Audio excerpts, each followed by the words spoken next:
Le FSB russe vient de dévoiler une opération d'envergure qui met en lumière l'arrestation d'un réseau international de centres d'appel frauduleux.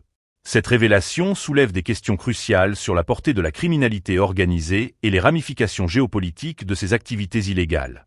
La vidéo diffusée par le FSB illustre les forces de sécurité pénétrant dans un immeuble de bureau à Moscou, où elles expulsent des occupants de diverses nationalités, inspectent les lieux de travail et analysent des documents et des ordinateurs. Ces opérations révèlent un système complexe d'escroquerie qui a touché des milliers de victimes à travers le monde.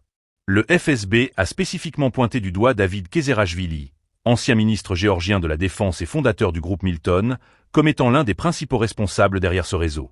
En tout, 11 dirigeants et employés de ces bureaux en Russie ont été arrêtés. Selon les autorités, près de 100 000 personnes réparties dans plus de 50 pays ont été victimes des machinations de ce réseau, qui a utilisé des méthodes frauduleuses pour soutirer de l'argent à des individus vulnérables. En outre, le FSB a révélé que, l'année dernière, ses dirigeants avaient, sur instruction du service de sécurité d'Ukraine, envoyé des messages anonymes faisant état de prétendues préparations d'attentats terroristes en Russie, ajoutant une couche inquiétante à leurs activités.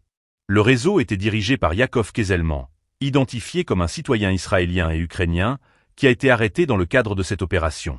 En parallèle, David Todva, un autre acteur clé du réseau, également citoyen israélien et géorgien, est activement recherché par les autorités. Cette affaire met en lumière non seulement la portée de la fraude téléphonique à l'échelle mondiale, mais également les connexions complexes entre différents pays et les implications sécuritaires qui en découlent. Les investigations continuent, et le FSB semble déterminé à démanteler ce réseau qui a jeté une ombre sur l'image de la Russie en matière de sécurité. Cette opération souligne les défis croissants auxquels sont confrontées les forces de sécurité face à la criminalité organisée transnationale, qui exploite les failles de la cybersécurité et des systèmes judiciaires à travers le monde. Alors que les enquêteurs poursuivent leurs efforts pour identifier d'autres membres du réseau, les victimes de ces escroqueries espèrent obtenir justice et réparation pour les préjudices subis. La question demeure: quel sera l'impact de cette opération sur la lutte contre la criminalité organisée en Russie et au-delà ?